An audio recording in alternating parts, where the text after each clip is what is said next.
Hello, my name is Roberto Diaz, and I'm going to talk about my website. So, I'm currently a Hiram College student. I am you could say a sophomore going on to junior year in the nursing program. And the reason why I chose to talk about Mexico City, um, or include Mexico City in my website, is because I am actually was born there. I actually grew up there, and and it's like a very special city to me. Obviously, because it's my birthplace, and it's so diverse. Like if you think Mexico City, oh, there's just a bunch of Mexicans in there, but that's not true at all. It's like really really diverse. There's a lot of Jewish people. There's a lot of Asian people. Just different cultures, different ethnicity. It is one of the biggest cities in the world, and yeah, I just want to talk about it. Another reason, the purpose of this website was to show like the good, like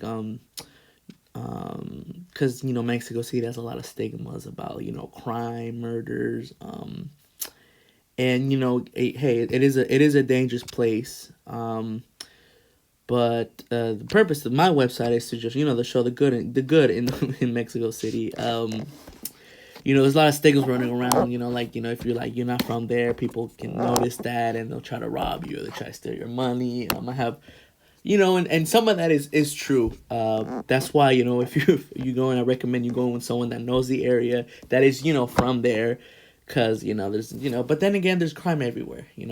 So anyways, I want to get into my website. I included a little widget here, so you can see you know um Mexico City. Like if you click on on any like certain like destination or certain little like attraction, it tells you like nice little info about it. The rating, the reviews. I'm actually from like right there. It's called La Guerrero. It's like right there. It's near Tepito. So Tepito is very well known for their well, other than the crime, there are a lot of merchants there. They have like every day they're just there's a bunch of merchants. There's something called a market. They can sell anything from shoes to toys to daily necessities. It's a really like I know the area looks small, but it's so packed in there. Like every single street has someone selling something on there, and I find that fascinating. So yeah, I'm from La Guerrero. I was born there. I was raised there too. I was brought to the United States when I was like around 5 years old. So, I do remember it. I tend to visit Mexico City every 2 3 years with my family. So I wouldn't lose my not lose my heritage or my culture, but also keep my Spanish a little sharp. Um, so when I was 12 years old, my father, I started doing a little bad in school. So as a not as a punishment, but as a to open my eyes, as a realization, he decided to send me to Mexico City to work at my grandma's little restaurant as a waiter. And I was only 12 years old. My Spanish wasn't perfect, but it was like a really good learning experience. Yeah, I take that with me throughout my whole life, and I will take that throughout my whole life. I learned so many things in that summer I was there. And it even got to a point where I was thinking of actually wanting to move there when I grew up, but yeah, I don't see that as a possibility as of right now. But anyway, let's continue. So I decided to talk about the main foods there. I originally had three other foods on the website, but I do not know what happened. They just erased. I'm gonna have to talk to Professor Gaffney about that. But anyways, so this YouTube video is just includes like it's like a more in depth perspective, visual things on the certain foods that I talked about in there. But I can say these are like my top three favorite foods, which are I'm gonna pronounce them obvious are tlacoyos, chilaquiles, and tostadas. So tlacoyos are like a really really old dish. It's used in the Aztecs. It's just a basic. It's actually corn. You see the purple is actually blue corn maize, and it's just cooked. You can have anything on it. You can have cheese. You can have vegetables. You can have meats. It's like a really you can choose what you want. But it's just important because they use blue corn masa. That's usually our signature. And chilaquiles, see the eggs on there. It's just basically like cut up tortillas, fried up, make a good sauce with it.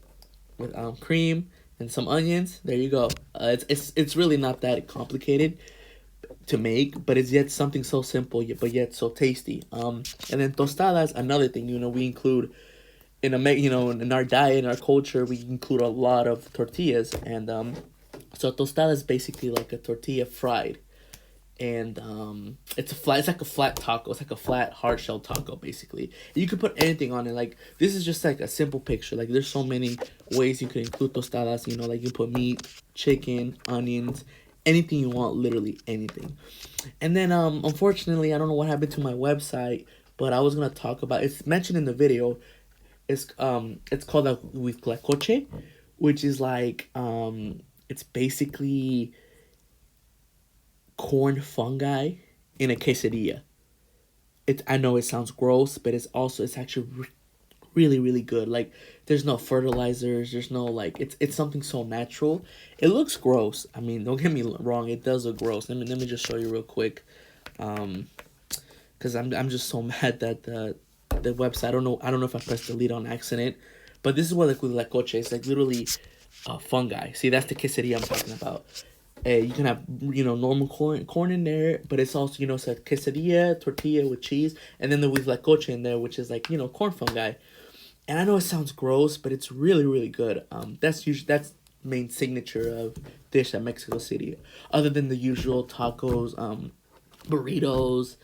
But I think this, it's not my favorite. I'll tell you that it's not my favorite dish, but it's one of the most important ones because that's ours. That's I'm proud to say that's from Mexico City, and yeah. So if you guys ever visit Mexico City, I really recommend these. So anyways, let me go back to my website. So, I decided to list historical attractions in Mexico City. There's so many, but I listed my three favorite ones. So this is called La Basilica de Guadalupe. So it's basically like our church for, like, our Catholic church. It's a really nice story. So if you see here, if you see the bigger picture, you see like the older type church, and you can look at the one, the blue one. You can at the right, it looks newer. So this is the old church. That was where originally an Indian basically like saw, or what he believed to see, the Virgin Mary, and so it's, like this, that's where he saw her. And the main reason why, I mean, obviously they would still leave it, but it's nobody can go in and out of it unless it's like a special tour, everything, because in fact you can't really tell in this picture, but like how I mentioned earlier that buildings tend to lean in, like tend to sink in. So that's what's happening to the church.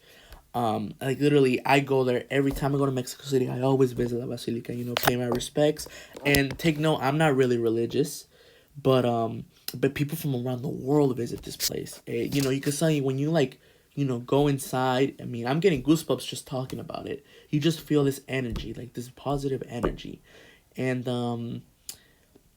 but anyways, so that's the old church. So in honor to that old church, they made the new church, and if you could tell, like the design of the new church is like, you could tell like the blue layer is like the cloak, the Virgin Mary's cloak, and like the gold the gold top of the building represents her, and it's just something so beautiful. And that's actually like, if you look at the lower left side of the left side, the picture of the Virgin Mary, that's actually like the portrait. It's so secured there. Like, it's something that if you're like, when you stand in the building, anywhere you stay, anywhere you sit, anywhere you put you're like, get on your knees, like, that portrait is very highly visible. And that was part of the design, and it's just something so biblical. Like, it's one of the most religious things in Mexico. There's a lot of theories about it, saying that it's from the aliens, or extraterrestrials.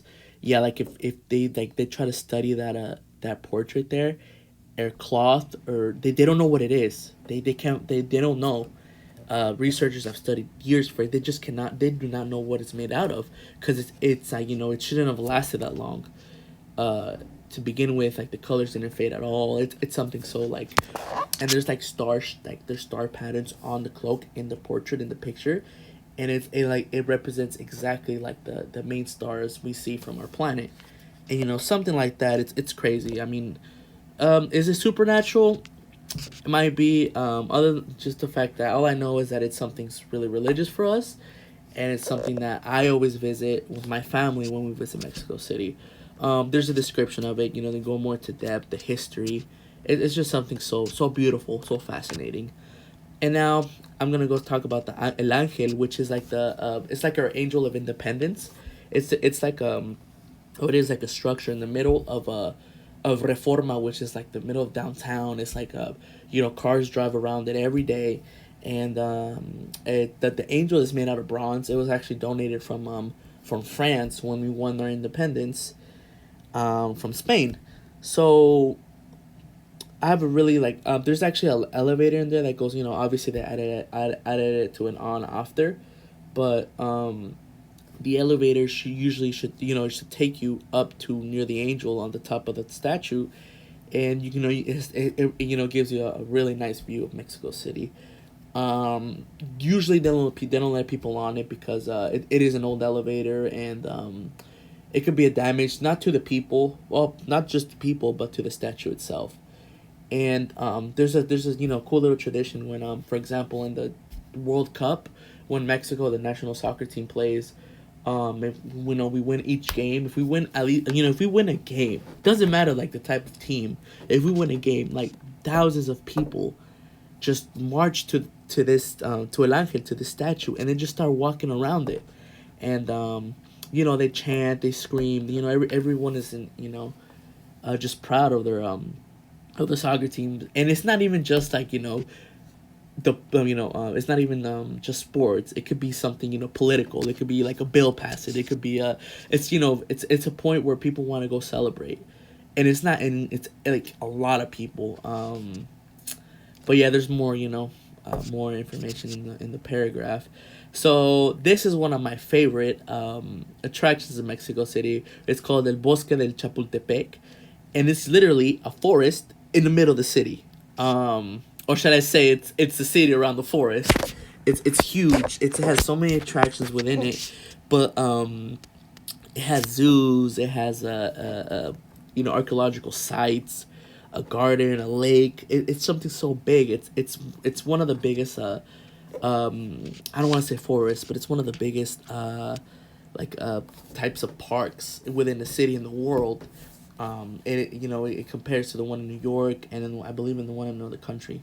I can't really remember at this point, but I'll explain the name. So Chapul is a grasshopper, and Tepec is a hill. So it's basically Grasshopper Hill, or Hill of the Grasshopper, and that was mainly from the Aztecs. Yeah, so it's just a really interesting place, Mexico City. I miss it every day. It has its smog. It has its good and bads. But I want to focus on its goods. That's the point of this website. Is I named it Why Visit Mexico City. I just listed my favorite things to it. I've never made a website before, so I had a lot of fun doing this. And yeah. What else can I talk about? Just basically just if you do end up going to Mexico City, or if you have been there, the Basilica is like one of the most important attractions. Just the fact that it has so much history. Like, look at the people around the building. It's just a crazy amount of the amount of people there.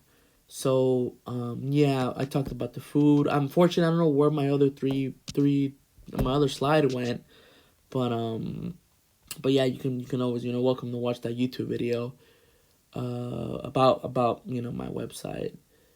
But yeah, so well, thank you so much for listening.